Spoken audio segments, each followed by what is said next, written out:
Hello guys welcome to my another mini blog. सबैजना सन्चै हुनुहुन्छ होला होइन। आज चाहिँ म अन ड्युटी नै थिएँ अनि मेरो साथीले आइस let's go for 3 hours outside भन्यो। अनि अब के गर्नु, मेरो बेस्ट फ्रेन्डले भनेपछि अब जानै पऱ्यो। यो कुर्ता चाहिँ इट्स वाज सो प्रिटी क्या। मैले जब अनलाइनमा देखेँ नि, त्यो चाहिँ मैले अनलाइन अर्डर गरेको कुर्ता हो। आई डोन्ट नो, लाइक मैले त्यो नेम चाहिँ बिर्सेँ त्यो कलेक्सनको, तर this one is so perfect. Like मेरो वाइट स्किनको लागि red colour kurta, oh my goodness, I love it.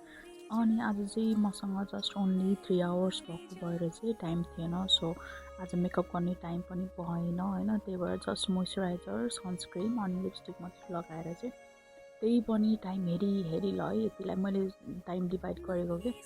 अनि के गर्नु ल, अफकोर्स अब केटी मान्छे भएपछि त हल्का मेकअप त गर्नु पऱ्यो, विदाउट मेकअप काहीँ गरिन्न। म चाहिँ त्यस्तो छु है।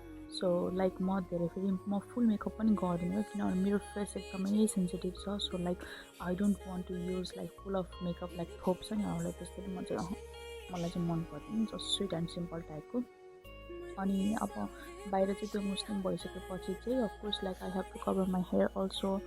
अनि त्यही भएर चाहिँ अत मेकअप गरिराखेको थिएँ। मेकअप गरिराख्दा पनि मेरो साथीले आयुषा घरबाट हिँडिस्, आयुषा कतिखेर आउने भनिरहेको थियो। म स्टिल लाइक म रुममै भएर पनि म बाटोमै छु, आइसकेको छु, जस्ट 5 मिनट भनेर बसिरहेको थिएँ क्या। अनि अब के गर्नु, अब सावर लिनै पऱ्यो अफकोर्स, लाइक त्यसमा नै टाइम जान्छ, मेकअप गर्दा पनि टाइम जान्छ होइन। अनि कपडा आइरन गर्दा त्यसमा पनि टाइम जान्छ। सो लाइक मैले चाहिँ त्यही भएर चाहिँ अलि लेट भइसकेको थिएँ। अनि अनलाइन क्याब बुक गरेको थिएँ क्या, किनभने आज चाहिँ अलि फ्री हुनुहुन्थेन, सो त्यही भएर I have to go by myself होइन। अनि मेरो म्यामले इन द इमा चाहिँ कल गरेर Ayusha I will go with you भन्नुहुन्छ। अनि म्यामलाई भने तपाईँ चाहिँ पछि आउनु, हामी चाहिँ अहिले सपिङ गर्दै गर्छ भनेको। अनि it's okay, take your time. अनि अहिले पछि चाहिँ भ्याउन लाग्यो कि 1 घन्टामा चाहिँ मलाई कल गर्नु, म पनि आउँछु, अलिकति सामान लिनु छ भने।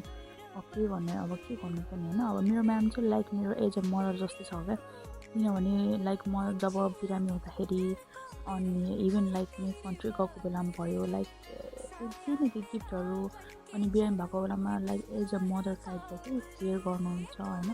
सानो सानो कुराहरू नोटिस गर्नुहुन्छ, मेरो स्याड टाइममा, मेरो ह्याप्पी टाइममा त्यतिखेर नै सँगै हुनुहुन्छ। किनभने उसलाई थाहा छ म like long time almost 9 years भइसक्यो म नेपालमा गएको। सो लाइक उसलाई चाहिँ इच एन्ड एभ्रिथिङ मेरो कुराहरू थाहा छ।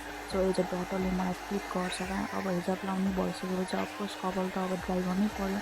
म चाहिँ फेरि किनकि मेरो कपालमा चाहिँ ड्राई युज गर्दिनँ, बिकज लाइक मेरो अलरेडी मेरो हेयर एकदमै फलिङ भइरहेको थियो। सो त्यही भएर चाहिँ म कहिले इमर्जेन्सी टाइममा या फिर कहिले काहीँ हुन्छ नि, अब बाहिर जानु छ भने चाहिँ मात्रै गर्छु, न त त्यही पनि म युज गर्दिनँ। हल्का चाहिँ ड्राई युज गरेँ, त्यही पनि मेरो कपाल त्यति साह्रो चाहिँ ड्राई भएको थिएन। अनि अब के गर्नु त, अब योसँग हिजाब कुन चाहिँ लाउन फेरि ठिक हुन्छ जस्तो सोचिराखेको थिएँ। अनि यसो हेरेको वाइटवाला कलरको एउटा स्कार्फमा चाहिँ फ्लावर प्रिन्टेड थियो। So this one is maybe perfect भनेर चाहिँ होइन मैले यसो गरेर हेरेको, अनि जस्तो लागेर चाहिँ अब त्यही लगाउने डन भइसकेपछि अब कपाल चाहिँ मैले त्यो कभर गर्नुभन्दा अगाडि भित्र चाहिँ यो लगाउँछु। आई डोन्ट नो के भन्छ यसलाई चाहिँ होइन, क्याप, मेबी हेयर क्याप त्यही होला। सो त्यो लगाएपछि बल्ल मैले बाहिरबाट स्कार्फ लगाउँछु क्या।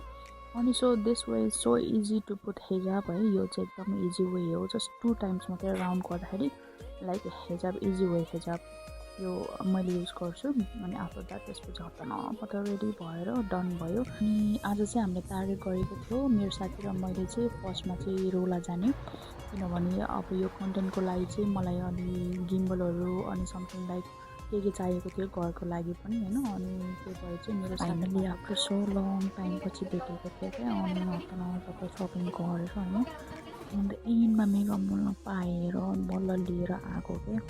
सो आजको दिन यसरी नै भयो। भरि काम गरेर अलरेडी टायर्ड भएको थियो, बाहिर गएर आउँदाखेरि त मेरो लेग त माइ गॉड इट्स नम क्या, एकदमै टायर्ड भइसकेको थियो। फेरि ड्युटी जानु थियो मलाई। So thank you for watching guys, see you in next videos.